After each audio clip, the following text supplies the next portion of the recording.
안녕하세요. 민주주의의 꽃이라고 할 수 있는 선거에 관한 비밀을 밝혀보는 시간. 선거 속 숨겨진 진실, 김현우입니다. 자, 지난 2018년 6.13 지방선거에서 유권자 한 명에게 들어간 선거 비용은 2만 5천 원이었다는 보도가 있었습니다. 그런데 유권자가 행사한 한 표의 파생 가치는 1인당 무려 2,891만 원이나 됐다고 하는군요. 한 표의 경제적 가치, 사회적 가치, 그리고 민주주의의 가치가 결코 가볍지 않다는 얘기입니다. 그래서 오늘도 우리의 소중한 한 표에 대해서 이야기를 좀 자세하게 나눠보겠습니다. 선거 속 숨겨진 진실을 들여다보는 시간, 선거 관련된 흥미진진하고 비밀스러운 이야기 속으로 함께 들어가 보겠습니다. 공부하는 변호사 블록체인 알아요? 비트코인 가지고 있는 조금 한 번 던지면 바로 의사가 전달됩니다. 공부하는 이미지로.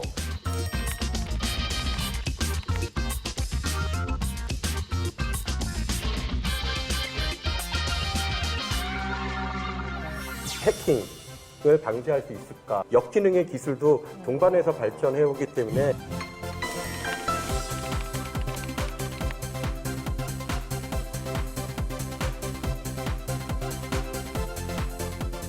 모든 것들에 대한 신뢰를 우리가 못한다라고 한다 그러면 결국 기술이 들어가야 됩니다. 그래서 이제 최근에 나온 기술 것이 들어가나요? 블록체인 기술이 예, 밭딸입니까? 안 딸입니까? 그러면 99%까지는 전자정부지만 나머지 2%가 어딘가에 숨어 있어요.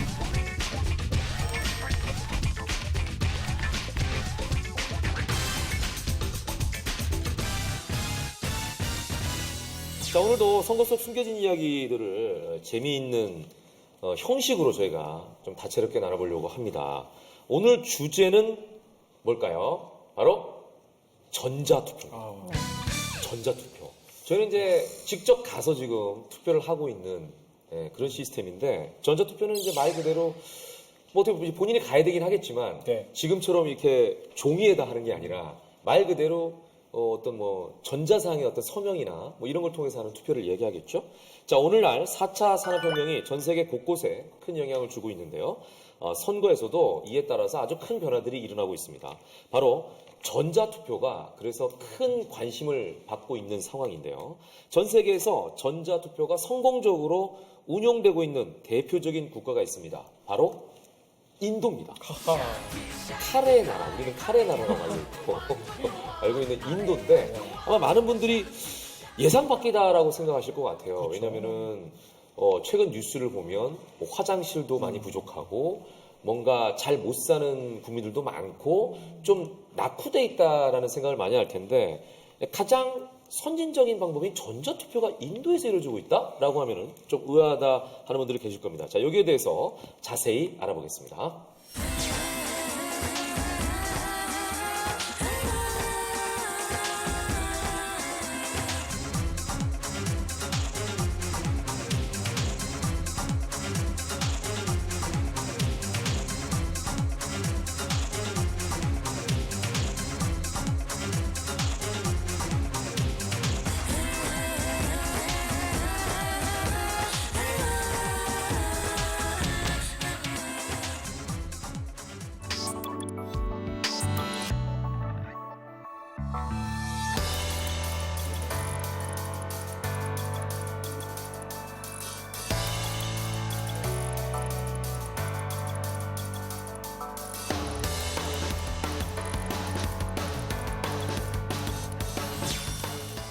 인도에서는요, 무려 9억 명의 유권자가 투표에 참여를 합니다.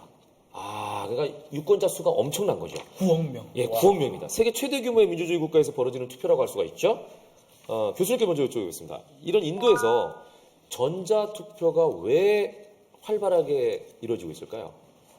예, 지금 세계적으로 보면 전자투표가 시행되고 있는 국가가 한 40개국 안팎으로 조사가 되고 생각보다 꽤 많네요. 꽤 많습니다. 생각보다. 예. 이제 그리고 이제 전자투표라고 하는 게 단순히 기술이 발전됐기 때문에 하는 투표가 아니라 네. 그 국가의 수용 능력이 있어야 되겠죠. 그러니까 뭔가 필요성이 있어야 되는데 그 40개국의 전자투표 현황을 보면 크게 네. 한 세 가지 필요성이 있습니다. 그러니까 한 가지가 그 투개표 과정을 효율화, 합리화하겠다라고 하는 것이 한 가지고요. 다른 한 가지가 그 선거 관리 비용을 네. 절감시키겠다라고 하는 것도 있고요. 그리고 마지막이 지금 세계적으로 보면 투표율이 계속 하락하고 있기 때문에 네. 투표율을 제고하겠다라고 하는 세 가지인데 이 인도 같은 경우는 특이한 케이스입니다. 인도 같은 경우는 네. 세 가지 필요성이 모두 제기되고 있는 국가입니다. 그래서 이러한 필요성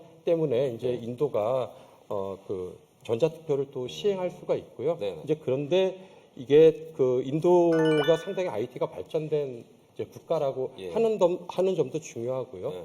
또 한 가지가 이제 인도가 서남아시아 국가군 중에서는 민주주의가 상당히 안정화된 나라다. 그러니까 정치 문화적으로 예. 이것을 시행을 할 수가 있는 거죠. 그러니까 우리가 이제 흔히 선입견을 가지게 되면 네. 그 인도와 같이 카스트 제도가 시행되고 있는 네. 국가에서 민주주의를 실현하는 게 가능할까라고 하는 문제인데 그러니까 거기 보면은 무슨 뭐 엄청 못 사는 그 그렇죠. 아래쪽 그렇죠. 예, 뭐 계층들이 많이 있잖아요. 예, 하기 때문에 네. 카스트 제도와 민주주의가 양립하고 있다라고 하는 비밀도 우리가 한번 탐문해 볼 필요가 있고요. 이게 이제 설명할 수 있는 여러 가지 방식들이 있겠지만 이제 그 중에 한 가지가 이제 인도가 과거 영국의 식민지이지 그렇죠. 않았습니까? 그래서 이제 식민지에서 식민 통치가 상당히 폭력적인 방식으로 이루어졌는데 이와 동시에 이제 군대 교육 제도라든지 시민권도 동시에 이제 발전하는 이러한 역사를 가지고 그러니까 어떻게 보면 있습니다. 영국의 시스템이 이쪽으로 좀 도입이 된 거네요. 그죠? 그렇죠. 가장 선진적인 영국의 의회 민주주의 예. 시스템이 이게 폭력적으로 예. 인도에 이식된 이런 경험이 있고 이런 것들을 보면 우리의 과거하고도 조금 비슷한 면이 있습니다. 우리가 45년도에 해방이 되고 해방했죠. 이제 48년도에 대한민국 정부 수립까지 예. 이제 3년간의 단절기가 있었는데 그 3년 동안의 신탁 통치 기간에 네. 우리가 이제 그 헌법 초안을 만들고요. 예. 이제 그다음 국회를 구성을 하고 그리고 그 헌법에 보면 우리가 지금 이제 오늘날의 헌법의 기원이 되는 자유민주주의 이제 헌법이 기초가 되면서 네네. 그 안에 선거권이라든지 시민권이 명확하게 규정이 되거든요. 그래서 네네. 이러한 것들도 이제 우리 한국 민주주의의 근간이 되는데 인도도 과거에 그런 경험이 있었다라고 하는 것도 우리가 생각을 해봄직합니다. 그러네요. 박비원. 네, 세계에서 인구가 제일 많은 나라가 어디죠? 중국이죠. 어우, 그렇죠. 다음이 인도고요. 인도죠. 네. 제가 인도 법을 좀 찾아봤습니다. 네. 선거 관련법이 음. 주소지, 거소지하고 투표지하고 네. 2km가 떨어지면 안 된다고 되어 있습니다. 아, 이 그래요? 규정이 상당히 중요한 것 같아요. 오. 이 규정 때문에 인도가 넓잖아요. 네. 뭐 고산지대도 있고, 네. 뭐 사막도 있고, 뭐 네. 여러 가지 밀림 지역이 있는데 네. 결국은 2km 규정을 준수하기 위해서 선거관리요원들이 히말라야산에 올라가야 됩니다. 전자개표기 들고, 투표기 들고 올라가가지고 네. 투표를 시키거나 어떤 경우는 중간에 반군이라든지 공산 뭐 이런 사람들이 통치하고 있는 이런 데가 있습니다. 이런 지나가야 됩니다. 그리고 워낙 지역이 넓으니까 넓으니까. 게릴라가 있을 수도 있어요. 게릴라 있을 수 있죠. 네. 게릴라를 피해서 노를 젓고 혹시- 24시간 동안 막 넘어가야 되는 라이언 일병 구하기가 맞습니다. 모델이 여기 아니야 혹시? 여기 맞습니다. 24시간을 이동을 해가지고 찍으려고 하는 경우도 있고요. 어떤 경우는 전기가 안 들어잖아요. 예. 전기가 안 들으면 투표가 안 되잖아요. 그렇죠. 전기 배터리를 들고 갑니다. 선관 요원들이. 발전차를 가지고 가면 안 돼요. 발전차를 가져가기에는 너무나 높고요. 아 고산지대는. 그러네. 차가 못 올라가니까. 네. 그렇기 때문에 사실은 왜 이 전자투표를 하냐 하면 나중에 이거를 수거한다면 말씀하셨지만 개표하거나 이게 더 비용이 듭니다. 그렇죠. 처음부터 아예 전자투표를 아예. 가져가서 네. 투표를 하는 이게 아마 인도가 택한 방법 같아요. 자 그렇다면 인도에서는 전자투표가 언제 처음 도입됐을까가 굉장히 궁금하네요. 네, 궁금하시죠? 네네. 그건 제가 예. 말씀드리겠습니다. 일단 인도에서는 국영 그 전자기기 업체가 있으십니다. 그래서 그 제조 업체하고 네. 인도의 최고 명문인 인도 공과대가 일단 전자투표에 관련된 소프트웨어 하드웨어를 개발을 했고요. 네. 실제로 인도의 전자투표 같은 경우는 1997년에 도입을 해서 시작을 했습니다. 2, 3년. 그렇죠. 네, 그리고 2004년부터는 완전히 전자투표로만 투표를 하고 있는 것이라고 보면 될 것 같고요. 네. 특히나 2014년도 같은 경우에는 그 유권자의 확인 서류라 그래서요. 네. VVPAT 예를 들면 개인에게 이게 투표했다라고 항기증을 발급해주는 것도 시작을 했다고 합니다. 그렇군요. 그러니까 이제 그 사람이 했는지 안 했는지 확인하는 절차로 이제 마무리가 되네요. 그렇죠. 그 사람이 안 돼, 딴 사람이 할 수도 있으니까. 네네. 그렇죠? 자, 그렇다면 어떤 절차로 진행이 되는지는 박 변호사께서 네. 좀 얘기해 주시죠. 제가 좀 확인해봤습니다. 공부 열심히 하셨나요? 아유, 네. 선거가 민주적 꽃이잖아요. 전자 투표기를 가져갑니다. 네. 그러면 투표하는 사람이 이 번호가 있고 후보자 번호, 네. 그리고 이름도 있고요. 네. 정당의 모양이나 심벌이 있습니다. 네. 그래서 보고 탁 누릅니다. 네. 누르면 확인등이 나와요. 네. 확인을 다시 누르면 다시는 다른 걸 찍지 못합니다. 그 대신에 이게 중앙 서버로 가지 않고요. 네. 이 전자 투표기, 네. 투표기에 저장이 됩니다. 저장이 되고 최대 3,840표를 저장할 수 있는데 네. 여기 해킹 방지하기 위해서 사중으로 밀봉이 되었다고 합니다. 아주 꼼꼼하게 관리하고 있습니다. 그러니까 안전 장치들을 많이 해놨네요. 네. 그죠? 자, 그렇다면은 이 특이한 사항이 또 하나 있다고 하는데 투표 용지에 그림이 그려져 있다면서요? 우리하고는 달리. 네네. 예, 우리는 뭐 숫자하고 이름만 있잖아요. 네네. 여기는 왜 그림을 그려놨을까요? 이제 아무래도 가장 큰 원인이 네. 문맹률이라고 할 수 있겠습니다. 그러니까 사실은 네. 우리 같은 경우는 근대 교육을 통해서 문맹을 퇴치한 국가인데 엄청 빨리 퇴치했죠, 예, 우리나라. 인도는 지금 한 25% 안팎으로 추정이 되고 있고요. 엄청 높네요, 문명률. 예, 하기 때문에 이제 이 문제에 대응하기 위해서 우리가 선거라고 하는 게 그러니까 1인 1표 그리고 그것도 1표가 1가치를 갖는 이걸 구현하는 과정이거든요. 그래서 우리가 이걸 투표함이라고 하는 블랙박스 안에 들어가면 하나의 집단적인 선호가 나오는데 여기에 대해서 왜곡을 시키면 안 되겠다. 이제 그래서 문맹을 위해서는 글씨는 못 읽어도 그림은 볼 줄 알지 않겠느냐. 그리고 이제 왜 각각의 정당마다 심벌들이 있지 않겠습니까? 우리 같으면 색깔 같은 게 네네. 확실하잖아요. 예, 우리는 이제 색깔로 구현돼 네. 있고요. 인도 같은 경우는 이제 인도의 집권당이 국민당인데 국민당 같은 경우는 연꽃이 상징입니다. 연꽃. 네. 네, 그래서 뭐 이제 각 당에 보면 무슨 코끼리가 나와 있는 코끼리당도 있어요. 경우도 코끼리당. 있고요. 뭐 공산당도 있고요. 화살표, 뭐 시계 등등해서 네. 다양한 문장들이 있고요. 지금 이제 인도는 재밌네요. 그러니까 아까 그 집권당이 국민당. 국민당인데 그렇다면은 이 문맹률이 높으니까 네. 글을 잘 모르는 분들은 국민당이라고 안 하고 내가 볼 때 그 연꽃당 영국당. 이렇게 표현할 수 있을까? 연꽃당, 코끼리당. 그러니까 시계를 잘 정하고 그걸 좀 부각시키는 게 어떻게 보면 당 입장에서는 홍보를 또 철저하게 할 수 있는 방법이라고 할 수도 있겠네요. 어떻게 보면 그분들에게는. 예. 자, 저희가 이제 인도의 재미있는 전자투표 얘기를 지금 나눠봤는데 인도 말고 다른 나라에서도 전자투표를 시행하고 있죠. 아까 한 40여 개국 이상 된다고 말씀하셨으니까 어떤 나라들인지 좀 소개해 주시겠어요? 그렇죠. 네. 인도 못지않게 네. 최근에 가장 핫한 에스토니아라고 하는 나라인데요. 에스토니아? 국가 단위로 전자투표를 사실 하는 나라가 바로 에스토니아입니다. 에스토니아는 인구가 그렇게 많지 않은 걸로 알고 있는데. 적다고 알고 그렇죠. 있는데요. 네. 네. 특징이 뭐예요? 일단 에스토니아 같은 경우는 혹시 우리 사회자님께서는 네. 그 D5라고 들어보셨나요? D5요? 네. 디지털 5라 그래서 정말 그 전 세계에서 전자정부 어떤 수준이 굉장히 높은 나라 5군데가 들어가 있는데 아직 깜짝 놀랐네요. 영국, 우리는 하이파이브밖에 모르는데. 그렇죠. 영국, 뉴질랜드, 이스라엘, 에스토니아 그리고 한국입니다. 그리고 현재 한국이 거기 이제 의장 국가로 그래요? 활동을 하면서 D5. D5. 네. 그래서 우리나라에서 굉장히 많은 행사들을 주관해서 지금 하고 있는데 네네. 사실 에스토니아 같은 경우는 그 전자정보 시스템을 먼저 만든 다음에 그 다음에 이 전자서명 인프라라고 해서 그 케이스라고 하는 거를 구축을 한 겁니다. 그래서 그때 이제 블록체인 기술하고 통합적으로 만들면서 사실 2005년도부터 이제 블록체인 기반의 전자투표를 만들었는데요. 네네. 사실은 그 원래 처음에 시작이 돼서 한 5.5%이 정도밖에 투표율이 안 됐었는데 5.5%요? 국민이 이거를- 많이 되지도 않는데? 그렇죠. 한 선거 정말 132만 싫어하는 사람들. 네. 그럼요. 야, 심하다. 너무하죠. 네. 그래서 한 132만 명밖에 안 돼서 네, 사실 네. 우리 뭐 대전이나 또 그렇죠, 광주 이 예. 정도밖에 안 되는 도시 그 나라예요. 야, 그 정도면 뭐 반나절 아까처럼 통 내고 돌아다녀도 하루에 다 끝나겠다. 금방 선거 하루면 그러니까. 끝나죠. 네. 그런데 사실 2011년도에 이렇게 도입을 한 것이 한 5배 정도 올라가서 거의 25%까지 투표율이 증가를 했다고 합니다. 네. 그래서 사실 2014년도에 그 유럽 의회 선거에서 그 에스토니아 자체의 어떤 3분의 1 이상 예를 들면 투표자가 98개국에서 블록체인으로 일단 전자투표를 하게 되는 리딩을 하는 그런 국가로 알려져 있습니다. 그러니까 이 에스토니아가 제가 알기로도 그 유럽에 있는 몇 개 안 되는 나라 중에 그 블록체인 기술을 기반으로 하는 회사들이 많이 들어가는 나라로 알고 있거든요. 그죠? 그러다 보니까 아마 그런 투표가 발달하지 않았나 이런 생각이 들고. 자, 저희가 전자투표에 대한 얘기를 해외 사례를 들어서 좀 얘기를 해봤습니다. 사실 어떤 장점이 있으니까 전자투표를 하는 거 아니겠습니까? 우리가 이제 이 얘기를 좀 해야 될 것 같아요. 그 장점은 저는 정말 한마디로 말하면 네.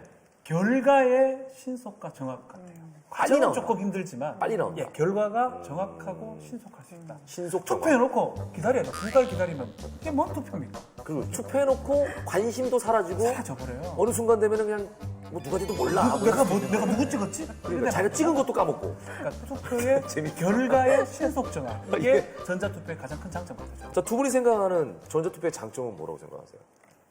저는 아무래도 뭐 몇 가지가 네, 있죠. 예, 몇 가지가 있는데 그 가장 중요한 건 대표성을 높이는 것이다라고 대표성을 생각을 합니다. 그래서 말이 좀 어려운데. 예. 그러니까 뭔가 하면 지금 투표율은 계속 하락하지 않습니까? 네. 그러니까 투표율이 어느 정도 임계치를 넘어야 되겠죠. 그러니까 우리가 뭐 학급의 과대표를 뽑는데 네네. 예, 학급생은 100명인데 네. 투표는 한 2, 3명 있어, 30명. 3명. 예. 3명 해가지고 내가 두 표 받고 박별이 한 표 받아가지고 내가 됐어. 의미가 없는 거죠. 근데 두 표 받았는데 내가 100명을 대표할 수 있느냐? 대표성이 부족한 거죠, 사실은.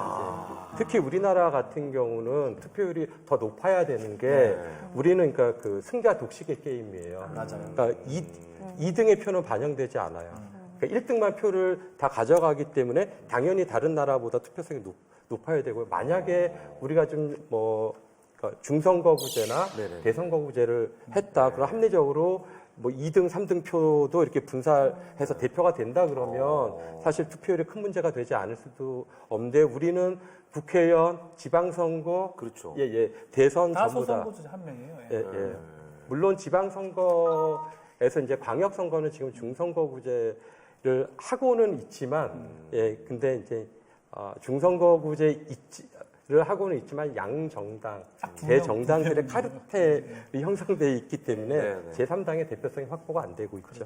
우리 저 박 센터장님은 장점이 뭐라고 생각하세요? 저는 이제 정치나 뭐 투표를 아는 정치인이 아닌 관계로 네. 기술적으로밖에 사실 얘기를 드릴 수가 없는데요. 기술적으로 장점은 뭡니까? 사실 앞서서 지금 계속 말씀하신 네. 것이 이거는 기술이 아니라고 우리 교수님께서 계속 얘기를 하셔서 저는 개인적으로 정말 이 모든 것들에 대한 신뢰를 우리가 못한다라고 한다 그러면 결국 기술이 들어가야 됩니다. 그래서 이 대목에서 기술이 좀 들어가야 되는데 네. 이 부분이 이제 그 못 믿는 가장 큰 이유 이게 조작이 되지 않을까? 그렇죠. 또 누군가 해킹하지 혹시라도 않을까? 이거를 갖다가 누가 다른 정당으로 옮겨놨을까? 내가 투표를 행사한 거를 누군가 바꾸려고 하는 이제 그런 부분에 대한 사실 그 국민과 정부의 이제 신뢰관계 문제인데 그 신뢰관계가 안 만들어진다면 이제 여기서 기술 들어가야 됩니다. 그래서 이제 최근에 나온 기술 것이 들어가나요? 블록체인 기술이 예, 밭딸입니까? 안 딸입니까? 그러면 일단은 기술 좀 들어가 주셔야 되고요. 그래서 예. 블록체인 기술이 들어가야 되는데 이거는 사실 베이스는 가장 정확해야 되고 유변조가 되지 않아야 된다라고 네, 네. 하는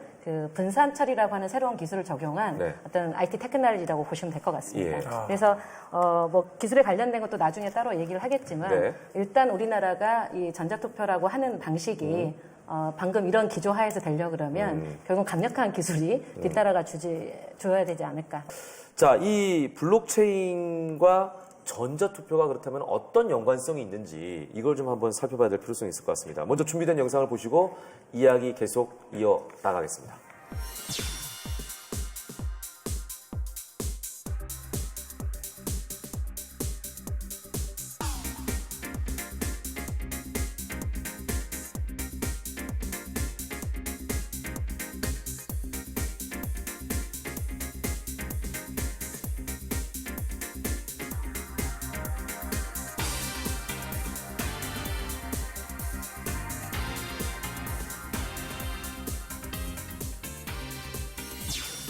블록체인은 이제 아까도 제가 말씀드린 비트코인, 가상화폐, 네. 그리고 대부분은 투자의 어떤 가치, 심지어 이렇게 생각하는 분들도 계시더라고요. 맞아요. 이게 네네. 무슨 기준인지 잘 모르고.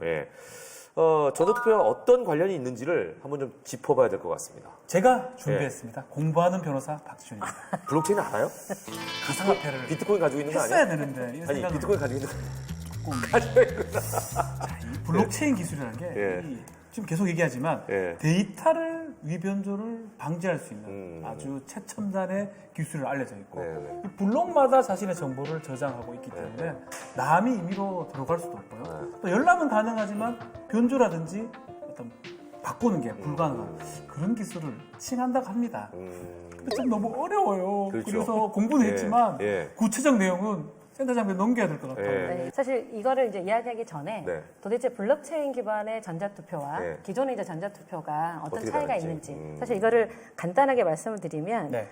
기존의 전자투표는 말 그대로 저희가 현장에서 다 온라인으로 하든 오프라인 종이로 하든 네. 모아서 네. 말씀하신 꿀벌처럼 네. 한쪽에다 싹 갖다 놓고 네. 거기서 뚜껑을 엽니다. 꿀벌통에다 딱 그렇죠. 넣어놓고. 근데 그 꿀벌통도 역시나 예를 들면 블랙박스예요. 그러네요. 블랙박스 알 수가 없죠. 네. 그래서 누가 거기서 개입을 했는지 알 수가 없고 예를 들면 또 해킹. 우리 네. 해커들 엄청 많이 활동하시는데 그렇죠. 한 군데만 딱 타겟팅해서 거기만 뚫으면 다 뚫려요. 아. 그래서 이제 기존에 저희가 말하는 네. 그 전자투표 방식이라고 하는 것들은 네, 네. 일반적으로 가운데 다 모아서 그 인도처럼 이제 특정한 날 한 반나절 걸려가지고 개찰을 하는 거죠. 짜자잔. 짜자잔 열면 예. 고사에 누가 나오는데 짜자잔 해킹을 그렇죠. 해주고. 누군가가 이렇게 집중적으로 네. 걔만 예를 들면 원격 폭탄을 떨어뜨려서 와. 한다라고 뚫릴 수도 있는 개연성이 그러니까 있다. 쉽게 얘기하면 그 안에가 빨간색이었는데 아무도 네. 모르잖아요. 그렇죠. 열어봤더니 파란색인 거야. 그렇죠. 이럴 제가 수도 로또에 있는 당첨될 수도 있는 겁니다. 그러니까. 바꾸면 되니까요. 네. 거죠. 그래서 이런 것들이 이제 기존의 어떤 그 전자투표의 여러 가지 이제 형태 중에 하나라고 본다 그러면 블록체인 같은 경우는 지금 말씀하신 것처럼 여기 4명이 이렇게 있으시잖아요. 네. 절대 혼자 할 수가 없습니다. 제가 처음에 예를 들어서 우리 교수님을 찍었어요, 투표에. 네. 그렇게 되면 내가 불안하잖아요. 네. 그래서 저희 우리 사회자님 나한테도 알려주는 그리고 거지. 알려주죠. 나 이 사람 이렇게 찍은 정보를 거야. 주는 거예요. 네. 찍었어요. 그리고 우리 변호사님한테 다 알려줘요. 네. 이렇게 분산해서 네. 내 정보를 나눕니다. 알려줘. 그래서 이렇게 4명이 다 같이 알고 있다라고 하는 거를 그 우리가 네트워크단에 사실은 이제 보안으로 딱 거는 것을 저희가 모양새가 일단 체인식으로 됐다 그래서 블록체인이라 그러는데요. 블록이 체인이 되다. 그렇죠. 그래서 나의 정보를 블록으로 묶어서 체인식으로 이렇게 꾸러미를 묶었다라고 해서 블록체인이라고 사실 말을 하는데 그 가장 그 중심 핵심은 공유를 한다는 겁니다. 그렇죠. 분산을 시켜서. 예. 그래서 처음에 제가 기존의 전자투표 같은 경우는 이제 가운데 관리하기 때문에 한 놈만 뚫으면 다 뚫리잖아요. 네, 네. 그런데 이 블록체인 같은 경우는 이 4사람을 다 뚫어야 돼요. 네, 그거 쉽지 근데 않죠. 사실 처음엔 4명이었는데 네. 제가 좀 두려워요. 그래서 또 만들어요. 한 10명씩 쫙쫙쫙 늘려가지고 10명한테 전부 다 네 내 거 정보 알고 있어. 나중에 네. 누가 물어보면 확인해줘야 돼. 10명이 되면 10명한테 다 쫓아다니야 그러니까. 돼요. 10명을 다 뚫어야 되는데 심지어 우리가 5천만을 엮어놨어. 그러면 5천, 야, 너 해커 그렇죠. 5천만 한번 뚫어봐. 그렇죠. 테크에 들어라. 그러니까 인도는 9억 명을 엮어놨어. 그렇기 때문에 사실 뭐 10년이 걸지 20년이 네. 될지 모르겠지만 네. 사실 한 군데 모아놓은 걸 뚫는 것보다 이렇게 분산을 해놓으면 사실 그런 이제 해킹이라든가 이렇게 조작을 할 수 있는 위험도가 네. 엄청나게 줄어들기 때문에 이론적으로 그만큼 어렵다는 거죠. 자, 그래서 블록체인 민주주의라는 용어를 이미 사용하는 분들도 계시더라고요. 맞아요. 예. 네. 블록체인과 민주주의. 어떻게 서로 만날 수가 있을까요? 이게 블록체인이 네. 이제 되면 익명으로 거래가 가능한데 자신의 정보는 보호가 되고 네. 중앙에서 이걸 통제가 안 됩니다. 그렇겠죠. 그런 부분이 장점인 것 같고 결국 탈집권화 현상이 일어난다라고 얘기를 했고요. 네. 암호학의 아버지 데이비드 샤움이 이런 말을 했습니다. 누군지는 제가 잘 모릅니다. 예. 블록체인의 기술의 발전은 예. 고대 그리스와 같은 직접 민주주의 실현으로 이어질 것이다. 들으면 너무 좋은 것 같아요. 저는. 그러네요. 예. 엄청 진화된 기술의 전자투표다. 네. 이렇게 얘기할 수 있을 것 같아요. 자, 이 전자투표에 블록체인 기술이 도입되면 투표를 더 자주 할 수도 있고 또 시민들의 정치 참여도 활발해질 것이다. 뭐 이런 기대를 하시는 분들 계시던데 실제로 그런 일이 일어날 수 있나요? 그렇습니다. 실제로 블록체인 기반의 어떤 그 모바일 투표, 그러니까 전자투표라고 하는 통칭을 사실 저희가 뭐 핸드폰도 있고 네네. 인터넷 포털도 있고 여러 가지 이제 채널들은 있는데요. 네. 그 중에 이제 가장 손쉽게 다니는 게 모바일이시잖아요. 모바일. 그렇게 하다 보니 예를 들어서 정부에서도 수많은 정책들을 계속 쏟아내고 뭐 시민 참여, 국민 참여해서 다양한 정책들을 자꾸 좀 컨펌해달라고 요청을 하시는데 네네. 사실 몰라서도 못하고요. 네. 사실 그런 것들이 어디에 올라와 있는지 사실 찾지도 못합니다. 그런데 이제 블록체인 기반의 어떤 그 서비스가 나온다라고 한다 그러면 네네. 실질적으로 그 어떤 정치인이 A라는 정책, B라는 정책을 아주 뭐 한 100대 과제에서 내놓잖아요. 그렇게 네네. 한번 나오면. 네. 그래서 그런 것들에 대해서 각각에 대해서 본인이 하나하나 한 땀 한 땀 답변도 달 수가 있고요. 바로바로 그거에 그냥 대해서 결과가 나오는 그렇죠. 거죠. 의견을 네. 제시할 수 있는데 네. 이거는 블록체인 기술이어서 아까 위변조가 불가능하다는 전제 조건과 함께 온라인으로 하기 때문에 굉장히 접근성이 좋은 거죠. 그래서 참여를 할 수밖에 없는 니즈가 욕구가 그렇죠. 자꾸 생겨나는 그런 현상을 불러일으키는 것 같고요. 실제로 그 호주 같은 경우에도 그 소수 정당 플럭스라고 네. 하는 그 정당 쪽에서 블록체인 전자투표 기술을 사실 바탕으로 해서 그 직접적으로 민주주의에 대한 실험을 한 결과가 있으세요. 네, 네. 그런데 기존보다 엄청난 그 참여율로 그 민주주의 실현을 했다라고 하는 사례도 있습니다. 야, 그러니까 이덕화 씨가 대단한 분이네요. 미래를 예측하셨나요? 왜요? 그분이 모바일. 모바일 부탁해요. 미래를 예측하셨어. 네. 이분이. 대단하신 분이네. 그러니까 이게 자 블록체인 민주주의가 만약에 현실이 된다고 하면 이제 새로운 정치의 시대가 열릴 수 있을까요? 이제 여기에 대한 어떤 기대감이 좀 드는데 어떻습니까?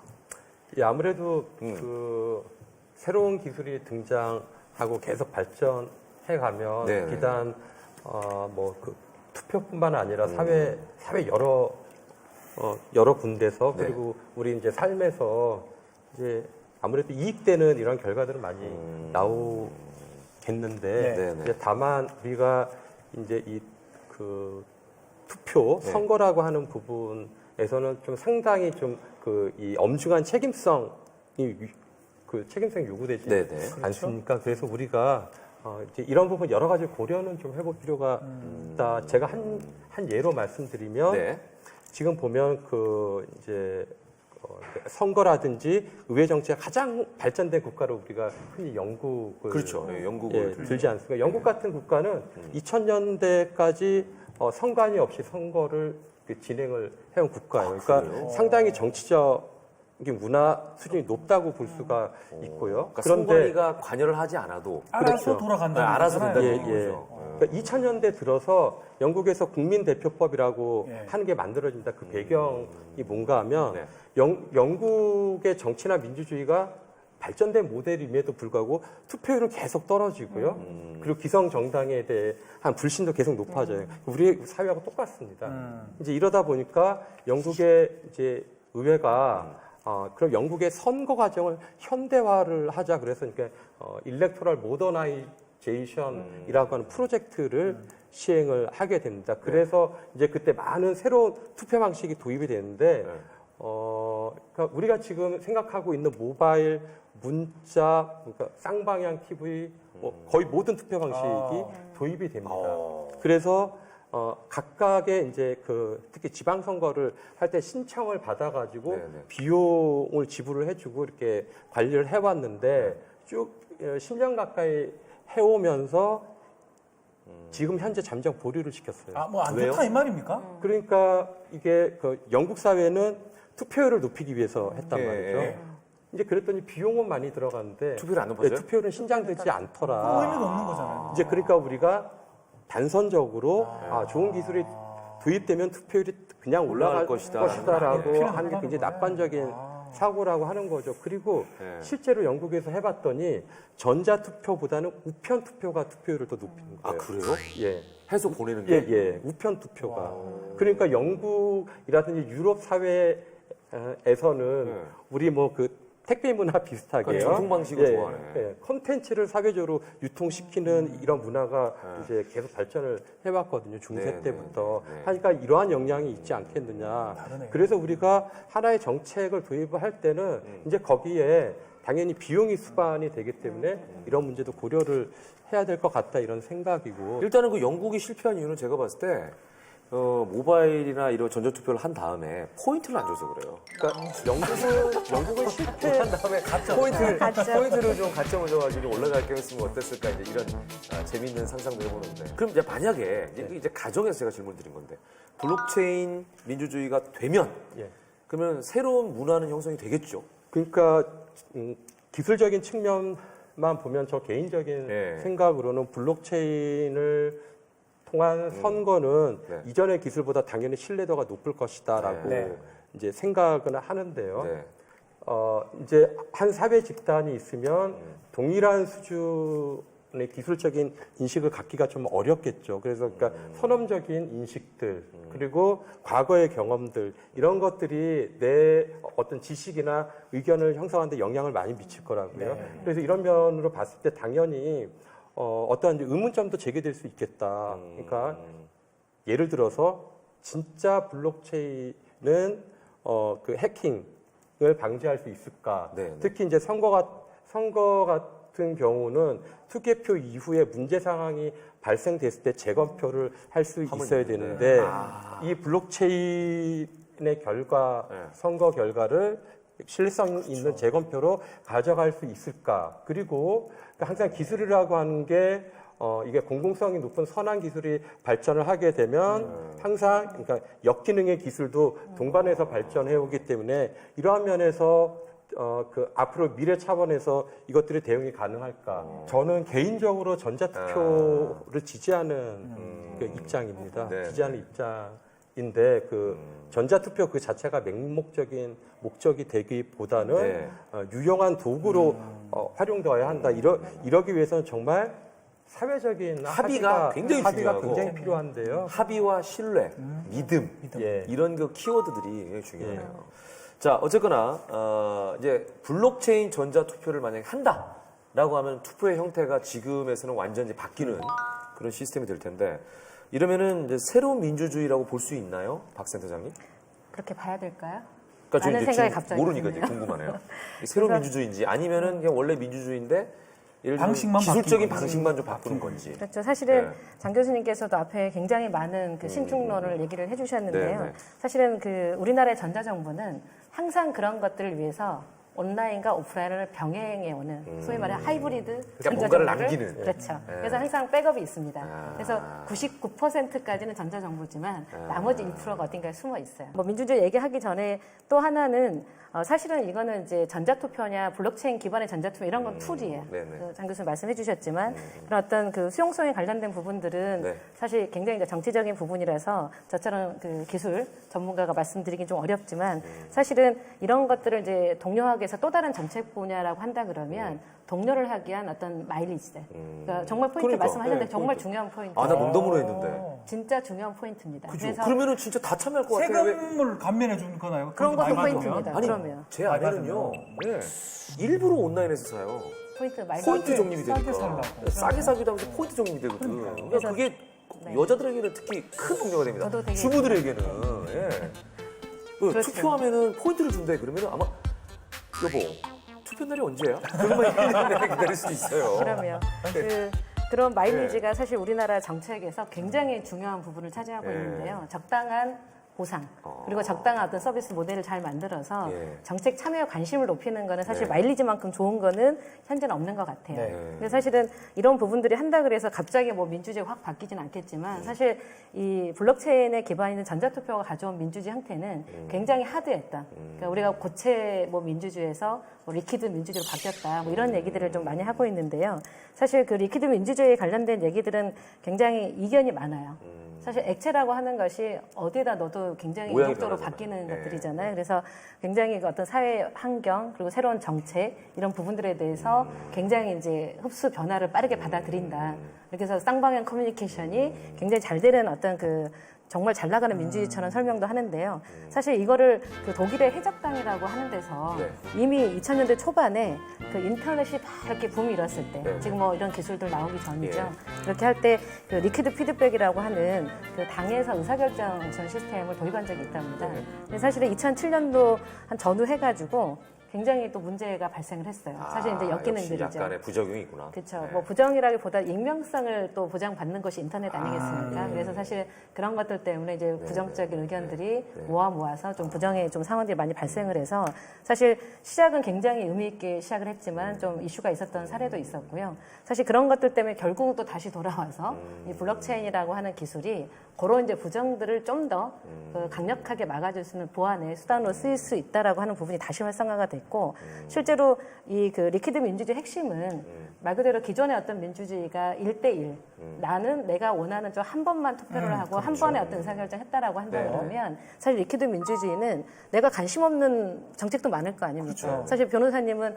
변호 관련된 법제에도 좀 굉장히 관심이 많으신 아니, 거니까. 선거에 관심 많아요. 선거가 제가 그래요? 민주주의 꽃이라고 생각합니다. 그렇죠. 그런 거 관련된 정책이 나오면 팍 가서 답변할 수 있는데 예. 저는 별로 선거에 관심이 없거든요. 그러면 사실 거기엔 관심 없고 복지, 그다음에 IT 정책을 어떻게 펼 건지 이런 전문가들이 사회에는 굉장히 많거든요. 그래서 그런 부분들의 어떤 그 양도, 나의 투표권을 내가 너한테 줄게. 나는 선거에는 관심 없으니까 그렇죠. 그쪽은 네가 가서 내 그럼 대신에 네가 가서 의사를 내 대신에 표현해. 표현해줘. 그래 너가 전문성을 좀 발휘해줘. 라고 하는 어떤 탄력성을 좀 확보할 수 있는 어떤 리퀴드 민주주의 체계의 어떤 컨셉 이런 형태대로 변화할 수 있는 굉장히 긍정적인 시그널은 있다고 보고 있습니다. 액체 같은 민주주의네요, 진짜로. 그렇죠. 굉장히 뭐 때에 따라서 융통성을 좀 발휘할 수 있는 그렇죠. 네, 이런 민주주의다라고 볼 수가 있을 것 같습니다. 자, 박 변호사는 어떻게 예상합니까? 만약에 우리 이제 블록체인 전자투표로 인해서 블록체인 민주주의 소위 이루어진다고 하면 우리 정치 체계가 바뀔 것 같아요. 가장 중요한 것 중에 하나가 네. 지지율 조사거든요. 전화라죠. 진짜. 무선 전화 같은 거 해서 대통령 국정 수행 지지도, 예. 뭐 어떤 정당의 지지도 이게 매일 뭐 매주 이 분석을 하는데 맞아. 사실 그것도 이게 전화만 믿을 수 있으니까 하는 거예요. 네. 근데 만약에 블록체인 기술이 일반화되고 네. 정말 믿음이 가는 기술이라면 이게 사실 쉽게 조사가 되겠네. 쉽게 조사를 하고 비용도 많이 안 소문 들면서 조사가. 또 그리고 아주 정확하게 네. 국민들의 마음이 어떤 여론 하나하나가 다 정해질 것 같아요. 그러니까. 이런 정책에 대한 포인트만 주면 지지. 되잖아, 포인트. 포인트 저 같으면 무조건 합니다. 그러니까 모바일에다가 내가 이렇게 보내주고 네. 여기에 대해서 묻는 거를 문자를 싹 띄우고 포인트를 주는 그렇죠. 거지. 그럼 바로바로 그냥 투표할 거야. 그래서 그게 완전 앞으로 블록체인 민주주의가 되지 않을까 이런 예상을 좀 저는 해봅니다. 괜찮네요. 네. 자, 저희가 얘기를 하면서 지금 그 장 교수님께서는 계속해서 이제 여기에 대한 그 부작용이라든지 좀 조심해야 할 부분도 좀 얘기를 다 하셨어요. 추가적으로 혹시 여기 시행하는 데 있어서 어려움 뭐 있을까요? 아까 뭐 여러 가지 합의에 대한 얘기를 계속 해주셨는데. 네. 부작용 많이 말씀드렸으니까 순기능적인 것도 일단 제가 말씀을 좀 드릴게요. 아, 잘 속네. 예. 네, 그러니까 음량을 잘 봐야 돼요. 영합도 잘 보고. 그러니까 예. 그러니까 지금 사실 이 굳이 블록체인은 아니더라도 네. 한국이 이 IT 베이스의 정치 과정이 등장하면서 상당히 순기능적인 게 있어요. 이게 뭔가 하면 정당을 바꾸었다라고 하는 것인데요. 지금 정당의 공직 후보 선출을 기존에 보면 당원들이 다 해왔잖아요. 예.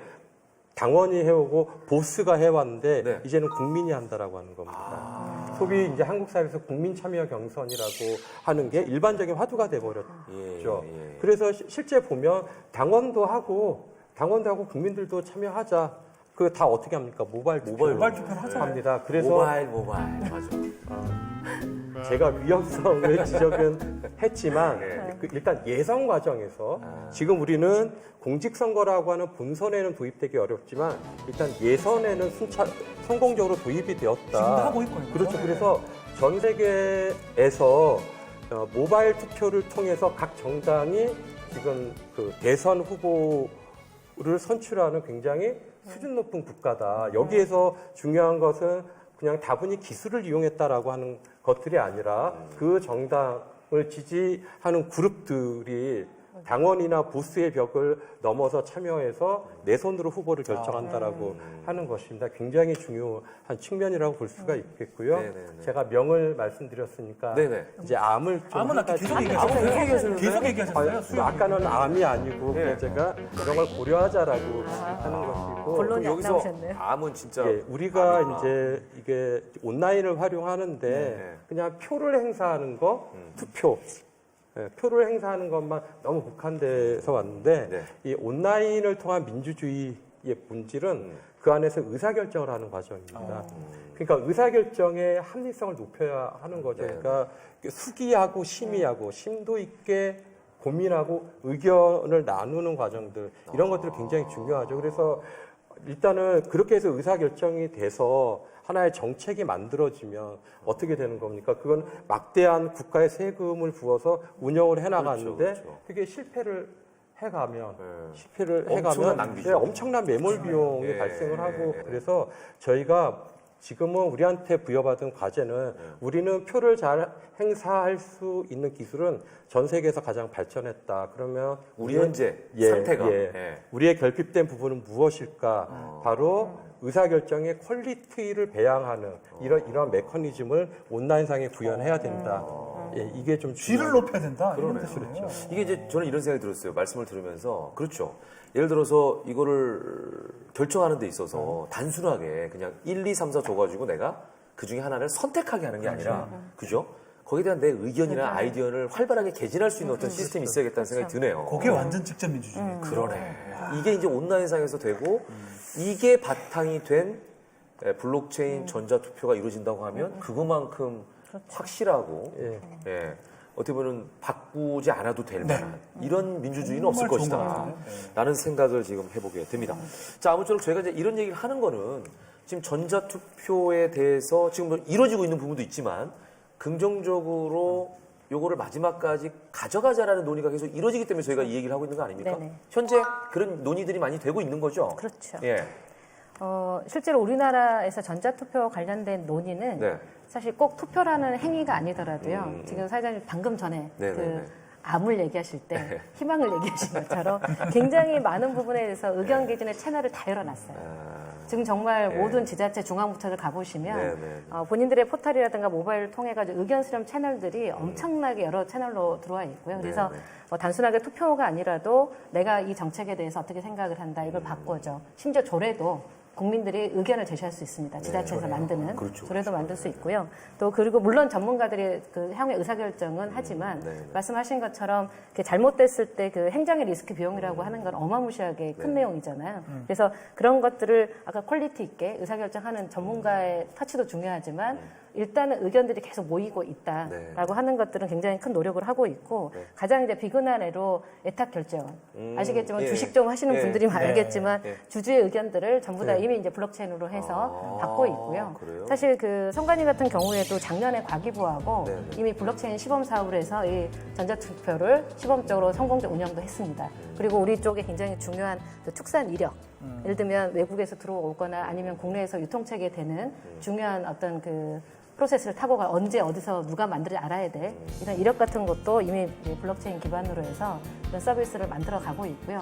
중요한 건 가장 그 시민의 접점이 되고 있는 지자체들은 모든 그 시민들의 의견의 채널을 이런 그 전자투표의 형태 혹은 게시판 같은 의견 수렴 창구들을 정말 수많은 채널 열어가지고 이미 준비를 하고 있다고 보시면 될 것 같습니다. 예. 그러니까 이제 결론적으로 말씀드리면 우리가 가장 효율적인 방식에 그러면서도 모든 그 민의를 좀 수용할 수 있는 이런 방식으로 전자투표로 가는 그런 방향으로 가는 건 맞지 않나. 그죠? 이제 이런 생각을 할 수가 있겠네요. 자, 전자투표가 아무쪼록 저희도 이제 그만큼 중요하기 때문에 여기서 논의를 하고 있을 텐데 민주주의의 발전에 긍정적인 기여를 할 수 있기를 기대를 해보겠습니다. 자, 오늘의 이야기를 이제 좀 정리를 해야 될 것 같습니다. 세 분께 한 줄 평으로 마무리를 좀 부탁드릴게요. 사자성어, 명언, 속담 등등등 뭐든 좋으니까 촌철살인 같은 멘트로 좀 정리해 주시길 부탁드리겠습니다. 일단 방송 감각이 있는 박 변호사부터 한번 해볼게요. 네. 무족지연 비천리라. 뭐라고요? 무족지연 비천리. 바르는 말이 천리 간다. 이제 이게 정확하게 된 것 같아요. 그 뜻이야 뭐 소문이 많이 퍼진다는 그렇죠, 거지만 그렇죠. 이제는요. 예. 한번 던지면 바로 의사가 전달되는 천리까지 천리까지 가니까 그래서 저는 전자 투표 이게 앞으로 정착이 되면 민주주의는 더 크게 정확하게 실현될 것이다. 이 말씀을 드리고 싶습니다. 근데 진짜 중요한 얘기인데 그 속담도 진짜 오래된 속담이네요. 이제 천리가 뭡니까? 지구 한 바퀴를 도는 거. 무족지연 지구 한 바퀴. 비말리라. 자, 우리 센터장님. 저는 좀 젊은 사람이라 네. 사자성어는 말고요. 딱 한마디로 말씀을 좀 드리고 싶습니다. 그러면 좀 늙었다. 제가 늙었단 말이에요. 누나. 그러세요. 기술 필요 없습니다. 예. 저는 정부를 믿고 싶습니다. 정부를 믿고 싶다. 그 저희가 기술을 너무 많이 얘기를 했는데 사실은 이렇게 기술이 필요 없어도 사실 믿는 정보 믿는 예를 들면 국민 네, 그렇게 네. 된다 그러면 사실 전자투표가 아니라 기존 투표로도 얼마든지 국민들의 의견은 전달될 거라고 보고 있습니다. 아니 센터장께서 그런 말씀하시면 안 돼요. 지금 기껏 우리가 지금 전자투표 얘기를 쫙 했는데 마지막에 오니까 전자투표가 아니고 필요 없고 정부만 믿으면 돼요. 이렇게 믿음만 가지면 되죠. 이렇게 매짐을 해주시면 다시 앞에서부터 시작할까요? 인문학적으로 하니까 있습니다. 예. 네. 우리 장 교수님은 어떻게 한 줄 평을 해주시겠습니까? 뭐 한 줄일지는 모르겠습니다. 네네. 저는 맹신하기 전에 소통하고 합의하자 이 말씀을 드리고 싶습니다. 맹신하기 전에 네. 소통하고 합의하자. 뭐 이거는 설명을 굳이 안 하셔도 될 것 같은데 좀 덧붙여 주신다면? 이게 네. 그 투표가 우리 정치와 민주주의를 더 발전시키는 도구가 되어야지 한국 사회의 분열과 갈등을 더 증폭시키는 도구가 되지 않았으면 하는 이제 그러한 바람에서 네. 말씀드렸습니다. 네. 세 분이 이렇게 좋은 말씀으로 또 마무리를 해 주셨습니다. 제가 클로징을 준비했는데 센터장님께서 이걸 보셨나 봐요. 예, 정치 철학자 토크빌이 이런 말을 했다고 합니다. 모든 국민은 자신들의 수준에 맞는 정부를 가진다. 보셨나요? 안 봤습니다. 자, 좋은 대표자를 선출하기 위해서 가장 필요한 것은 유권자의 올바른 생각, 올바른 판단이 아닐까 생각합니다. 자, 선거 속 숨겨진 진실. 오늘은요, 정말 중요한 선거 이야기, 흥미진진한 선거 이야기와 함께 했습니다. 저희는 다음 시간에 다시 또 재미있는 선거 이야기로 찾아뵐 것을 약속드리겠습니다. 함께 해주신 여러분, 고맙습니다.